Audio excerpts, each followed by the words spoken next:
Oke, assalamualaikum warahmatullahi wabarakatuh. Nah, sekarang ibu akan membahas ya satu persatu tentang soal yang telah ibu berikan sama anak ibu. Home learning seni budaya kelas 11. Oke, dari respon yang anak ibu telah berikan, ini menandakan hanya sedikit saja materi yang kurang dipahami oleh anak ibu. Nah,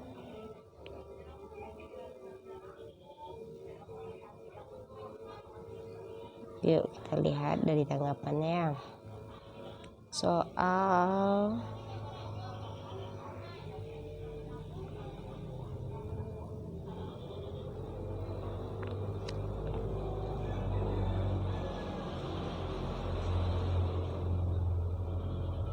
soal 1. Di sini 23 orang benar dan 2 orang salah. Oke. Teater modern berkembang pada umumnya memperoleh pengaruh dari budaya. Ya, bagus sekali, emang budaya barat, karena namanya modern pastilah dipengaruhi oleh daerah barat. Kalau masih daerah kita atau daerah primitif, itu berarti tradisi lagi, kan modern lagi ya. Oke, sekarang pintar ibu tuh. Yang kedua adalah berikut ini yang bukan termasuk unsur sastra dalam sebuah drama adalah, ya benar sekali, yaitu tata musik. Nah, yang salah ya tolong diperbaiki nanti. Ada 1, 2, 3, 4, 10 orang yang salah. Nah, 8 orang. Maaf ibu, salah lihat.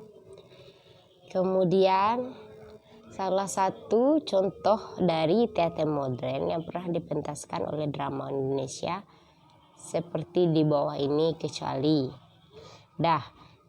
tanpa kita ketahui apa-apa saja drama yang pernah dimainkan, dari option yang telah ibu berikan sudah terlihat jelas kalau Bujang Lapuk itu bukan salah satu teater modern, tapi itu teater tradisional. Hal ini bisa dilihat dari bahasa yang digunakan, yaitu Bujang Lapuk, pastinya itu daerah Minang. Jadi yang salah ya mohon perbaiki, ingat. Kemudian yang 4, ciri khas dari teater modern diantaranya dapat dilihat dari salah satu hal yang paling bisa kita lihat dari teater modern itu adalah penataan panggung dan dekorasinya ya luar biasa di sini. Contohnya OPJ yang sering kita lihat itu salah satu pertunjukan teater modern. Karena apa? Banyak properti, penataan panggungnya dan dekorasi yang luar biasa. Kalau para pemain, semua baik itu teater modern, teater tradisi, pasti memiliki pemain. Kalau penulisan skenario, emang ya. Cuman kalau tradisi sih tidak. Cuman di sini kan dilihat ciri khasnya. Karena di sini tidak menggambarkan ciri khasnya tertentu. Yang lanjut, bahasa yang digunakan ini juga tidak. Karena pada dasarnya yang menjadi khas itu bukan hanya bahasa. Karena teater modern bisa jadi menggunakan bahasa tradisi, tidak harus menjadi bahasa kita. Cuman di sini kita lihat bagaimana penggarapan, penataan panggung dan dekorasi yang luar biasa. Kemudian nilai yang disangguhkan, apalagi semua teater bernilai. Cuman bagaimana kita mengamati teater tersebut. Kemudian soal 5. Tuan Amir adalah salah satu contoh karya teater modern merupakan hasil karya. Adalah Amal Hamzah. Ini lumayan 18 orang yang benar. Kemudian next soal 6. Bentuk drama yang pemainnya berbicara sendiri tanpa ada lawan bermain disebut drama. Ya, benar sekali. Monolog yang salah ya, 2 orang. Tolong belajar lagi tentang macam-macam drama nih. Lanjut, pemilihan pemain dalam sebuah drama adalah, yaitu casting, tidak ada aktor, tidak ada syuting.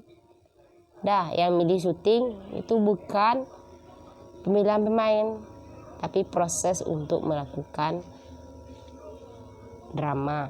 Aktor, apalagi aktor itu orangnya, bukan kita. Cuman gunanya ya memilih peran atau aktor yang ingin kita lihat.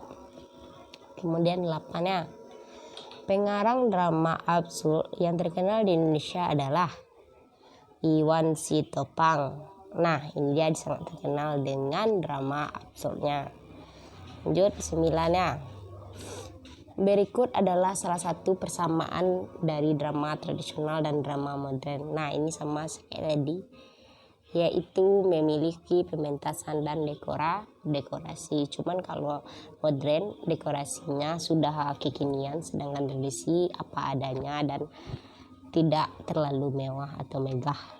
Karena dia tradisi ya, namanya tradisi, terus tidak menitik beratkan keindahannya, cuman apa adanya, yang penting kita berdrama. Contohnya teater yang kita lihat, mungkin dekorasinya hanya sekitar tidak ada mungkin ya, karena pentasnya arena, makanya tidak ada dia mendekorasi. Kemudian lanjut, teater modern. Ide ceritanya biasanya berasal dari, ya benar sekali, kehidupan bermasyarakat sehari-hari. Jadi legenda itu jarang dia memakai ya. Kalau lanjut 11, hal yang perlu dikembangkan pada seni teater adalah, ya benar sekali, olah tubuh, olah pikir, dan olah rasa. Olah tubuh kita, mengolah tubuh kita agar lentur dan bisa penyampaian yang ingin kita sampaikan tersampaikan dengan benar. Olah pikiran kita, mengolah pikiran kita. Bagaimana kita sedih, kita melalui dengan pikiran kita, berimajinasi untuk kesedihan sehingga ekspresi kita muncul untuk menyampaikan sebuah drama tersebut. Sedangkan olah suara itu kita mengolah suara kita, baik keras, pelan ataupun sebagainya, untuk mendukung apakah tersampaikan pesan yang ingin kita sampaikan. Karena intonasi dalam bersuara itu sangat dipentingkan sekali, apalagi ketika kita marah. Kita harus memiliki nada yang tinggi agar kita atau penonton bisa memahami kalau kita benar-benar marah, bukan hanya slow respon atau slow motion.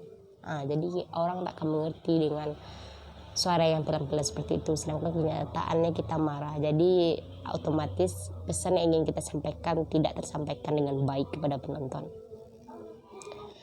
Lanjut ya. Jadwal latihan disusun oleh, ya tentunya seksi latihan. Ini tidak perlu dijelaskan karena anak ibu pasti mengerti. Kemudian kegiatan pengajian naskah dipimpin oleh, ini dipimpin langsung oleh sutradara dengan pemain, karena sutradara itu membuat sebuah skenario, sedangkan pemain memainkan skenario yang ada. Jadi sini dia sama-sama mengkaji, karena sebuah pemain harus memiliki kompetensi tersendiri untuk memahami kajian sebuah naskah, karena dia akan tahu bagaimana dia merasapi, bagaimana dia mengenapi, bagaimana dia menyampaikan. Kalau begini mungkin dia tidak bisa seperti ini, kalau ini bahasanya ini akan seperti ini. Jadi dia akan berkolaborasi dengan sutradara dan pemain. Lanjut ya. Casting dilakukan guna pasti ya memilih peran dong. Untuk casting dilakukan, tidak memilih sutradara, juga tidak menentukan latar, menentukan teman, tidak menentukan setting. Ini bagi yang salah tolong diperbaiki ya. Lanjut ya. Melakukan penghayatan peran melupakan latihan.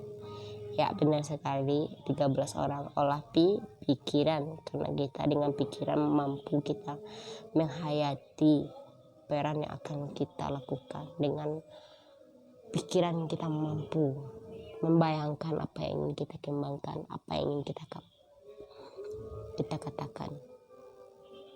Lanjut, menyusun naskah drama sama dengan membuat, ya bagus sekali, skenario. Yang salah ya, yang karang, katanya karang-karang apa, emangnya buat puisi skripsi, apalagi kita kelas 1 loh, masa iya buat skripsi. Lanjut, prinsip utama yang dijunjung dalam kegiatan teater adalah benar sekali kerjasama, karena pada dasarnya teater itu adalah membutuhkan banyak orang satu dengan yang lain dan seksi-seksi yang bekerja sama untuk seni tersebut agar dia berjalan lancar. Jadi kerjasama sangat dituntut oleh teater di sini. Karena tanpanya ada kerjasama, teater tidak akan berjalan dengan lancar. Jadi di sini emang nilai kerjasamanya sangat dibutuhkan. Jadi egois tidak laku di sini ya. Lanjut, drama yang mementingkan dialog dan hanya dapat didengar merupakan ciri drama. Ya, drama radio, karena kita hanya bisa mendengarkan tanpa melihat unsur visual di dalamnya.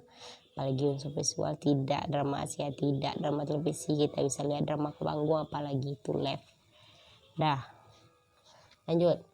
Sebuah koordinator dalam kegiatan teater merupakan peran, ya benar sekali ya, sutradara. Lanjut, berikut ini merupakan teater tradisional kecuali, ya benar sekali Mamanda, ini bukan sebuah teater tradisional karena ini teater contohnya ketoprak, kenaro, randai, wayang orang itu udah pasti itu tradisi. Lanjut, puncak masalah ketika bertegangan terjadi dalam suatu pertunjukan teater disebut, ya benar sekali itu disebut dengan klimaks. Dah, intonasi itu tidak itu suatu keras rendahnya bunyi, apalagi transisi perpindahan satu dengan yang lain. Kalau dinamika itu tidak. Dah, apalagi resolusi. Lanjut, terjadi penurunan masalah dalam pertunjukan teater adalah, nah tadi resolusi, yaitu penurunan masalah. Sedangkan klimaks kita sudah memahami tadi ya. Lanjut, 23, pemotongan sebuah adegan dalam sebuah drama disebut, dah, aktor, syuting, casting, editing, cutting. Dah, udah jelas kan? Langkah awal yang harus dilakukan dalam membuat suatu karya seni teater adalah, nah yang pertama adalah konsep. Di sini kita diutamakan memikirkan konsep apa yang ingin kita sampaikan. Ini sudah ada di materi kita beberapa ya, 13 atau 14 yang ibu suruh ringkas, ibu lupa. Nah itulah ya, tolong ingat kembali pelajaran yang telah ada.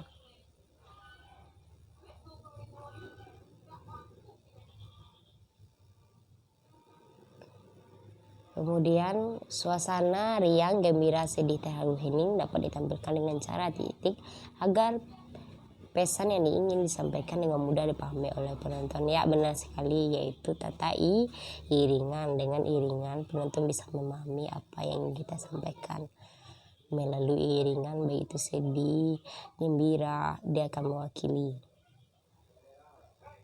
Nah lanjut ya, teknik yang dapat membantu pertunjukan teater menjadi lebih cair dan tampil sesuai cerita yang dibangun adalah teknik, ya benar sekali, teknik panggung. Karena panggung dengan keluar masuknya penonton kita akan merasa enjoy, santai menyaksikannya, jadi tidak monoton. Kalau hanya satu pintu saja pemain masuk maka teater akan terlihat kaku. Jadi kalau bervariasi dari sini ke sini, dari pintu ini ke sini, jadi akan lebih bervariasi dan penonton tidak akan jenuh untuk melihatnya. Nah kemudian teknik di bawah ini yang menggambarkan watak seseorang pemain dilihat dari di sini sudah jelas sekali, yaitu tata rias. Karena tata rias itu mampu menggambarkan watak seseorang, baik itu dia antagonis, protagonis, dan lain sebagainya ya. Karena tata panggung kita tidak bisa melihat apalagi busana, terkadang orang marah, orang yang antagonis bisa berpakaian apa saja. Nah lanjut, dah, prosedur pementasan berguna untuk benar sekali. Pementasan berjalan denganlah lancar. Cukup itu saja, jangan dipilih pementasan berjalan lancar dan tidak ada halangan rintangan. Itu mustahil sekali. Itu hanya pengecualian untuk ibu agar kalian bisa memahami dan mengerti kalimat logis seperti apa yang ingin kalian pilih. Karena namanya manusia, apalagi kita manusia, kita tidak tahu halangan rintangan dan menghambat halangan itu kita tidak mampu. Sebaik-baik apapun yang akan kita lakukan, kalau Allah berkehendak hancur, ya suatu acara itu kan hancur. Apalagi bencana alam yang tidak kita ketahui kapan datang dan perginya. Nah, lanjut ya. Pementasan teater dapat dikatakan berhasil jika memenuhi beberapa syarat, yaitu titik. Nah, ini sangat mudah sekali ya, pastinya kedatangan netizen, karena netizen ini nggak penting-penting sekali di sini untuk apa.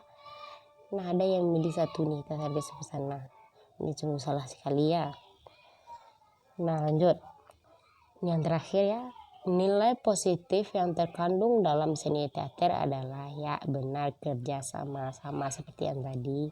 Nah, cukup sekian ya pembahasan dari ibu.